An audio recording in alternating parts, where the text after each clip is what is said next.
What is good, YouTube? It's your boy Lyle Tough AF, and I made a few changes to the ABC deck. I know we've got Maze right around the corner, which once those cards come out and I have them, I'll go ahead and do a list for the new ABCs, but not much change, just a few different cards, things I took out. But yeah, dive into the list and then I can also show you a few combos with the cards. So you've got two A's. A is fantastic. It does all the things you need it to. It's a fantastic card to do everything that you want it to and all that jazz. Grabbing cards, like this is pretty self-explanatory. 2A, 3B, 2C, and then driver 1. The card feels bad to draw. With this new list, it's not as bad, but you still, like, I wouldn't play more than one anymore. Then 1 Regulus. Regulus is cool, but he doesn't, like, he can help you proceed with your combo, but the card, like, if you don't open anything to dump cards, it's just a big old brick in your hand. And then we play 2 Dia Bellstar. She's fantastic. Being able to send cards to the graveyard and then being able to special summon herself like from the graveyard on your opponent's turn is just fantastic. Card's amazing. Along with being able to get the Omni Negate up on the board because it's basically just Regulus but in fusion form. Then we have 2 Deshudo now. I've cut the tuning along with the Revolution Synchron. Revolution Synchron was cute and it could help you end on a board with Crystal Wing, but Crystal Wing doesn't do enough. Like, if it was an Omni Negate, it would be so much better, but it unfortunately is not. That's all of the monsters. Then you've got your hand traps, 3 Ash, 3 Fua, and then you've got your 2 Nibiru. The list is 40. If I wanted to, I could bump it up to 41 to put the 3rd Nibiru in, but then you also have your 3 infinite impermanences. That is all of your hand traps and all that jazz. Then you've got, into spell lineup, you've got your 3 Union Hangers. No reason to cut this down at all. Then you've got your 3 Dragon's Ravine. The thought process behind having multiple ravines along with the Destrudo is being able to get to your Ancient Fairy Dragon to get to your hanger. And if you've already opened hanger with the ravine, then at that moment, it allows you to go ahead and get to the Therian Coliseum to further your plays, or just being able to eat the field spell to get another card in hand that you're not using for Buster. It also helps facilitate the Regulus in your deck to get more cards into the graveyard. I play 1 chicken game. Card's okay. It allows you to get another draw that can't interact with it, and then you're able to easily get rid of it. And then the 1 Therian Coliseum, same concept. Like, the card doesn't do enough for you. It is able to get back to Regulus during the battle phase.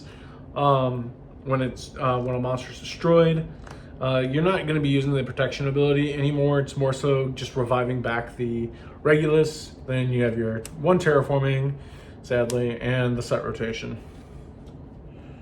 Then you have your 3 Wanted, just being able to get to the witch as soon as possible, to be able to find her, to be able to set up the Omni before you go into the rest of your plays.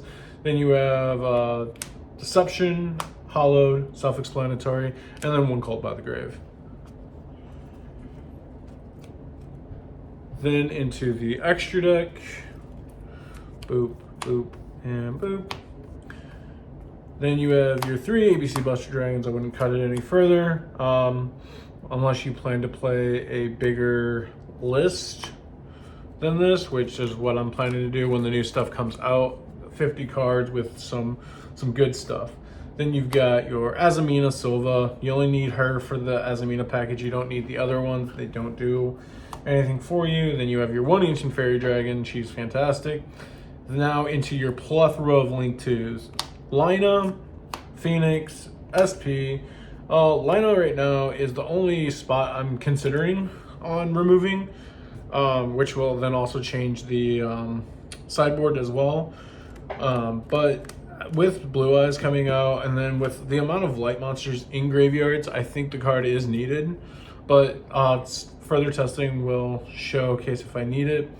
Then you've got Platinum, IP, and Barricade Board Blocker. Barricade Board Blocker is just an amazing card, helping to get back those plethora of field spells that you're playing, along with being able to chain block certain cards so that you can continue going.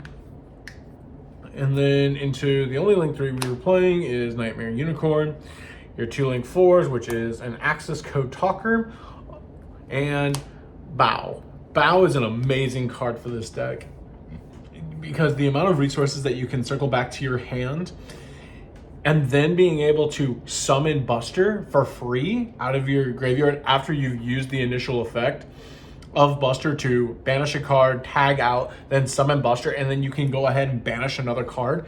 That's insane. And then with the amount of different types in the deck now, you're able to go ahead and draw a plethora of cards. That's if it stays online for you during that point in time. And then the Underworld Goddess. Goddess just does everything that you need it to. It's insane. Now into the sideboard, you've got your 2 Droll Lockbirds, helps against the Mitsurugi matchup. It can also help you against the water matchup. Any decks that are just adding rambunctiously. Then you've got the 3 Perulia.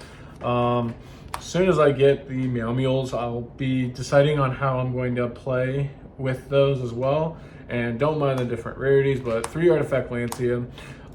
This card is fantastic against the Malice matchup. It'll be one of your more difficult matchups.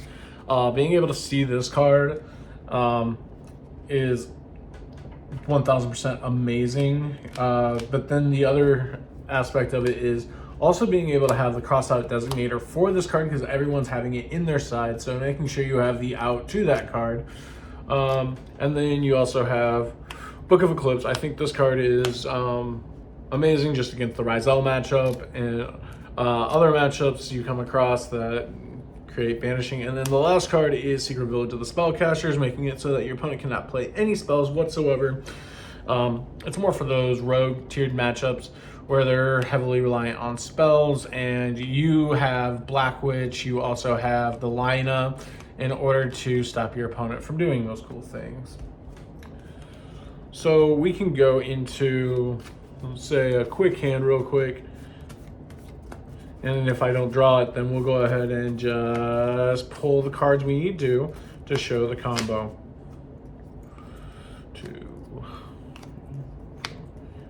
Cool. All field spells, which is no issue here, but we're gonna go ahead and just showcase off a hanger with, we'll just say Witch, just to be simple with it. So you activate Union Hanger.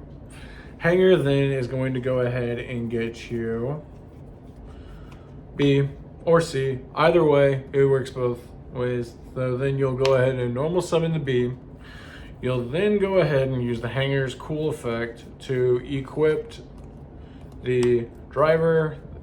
Driver effect goes ahead and banishes itself. Then you go ahead and equip C. You'll then go ahead and unequip the C. You will then go ahead and send B to grave. You'll go Chainlink 1, B, Chainlink 2, Diabell Star. The Diabell Star is going to have to be answered by an Infinite Impermanence or a Veiler, and that's perfectly fine. Your Bees then is going to be able to get you the Assault Core no matter what. Then you go ahead and you're able to set this cool Deception. Then you go ahead and activate that Deception. Deception then is going to go ahead and pop the C, special summoning the A, which will then get you to the Hallowed.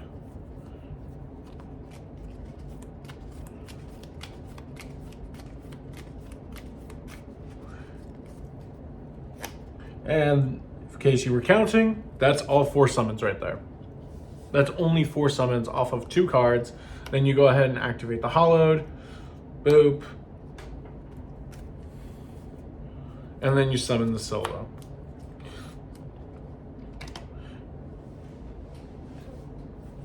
And then from here, you can just link these 2 off, go into IP, and then you have a Buster. That is the most generic little combo that you can go off with. But if you have any questions, any thoughts, please let me know down in the comments below. Peace.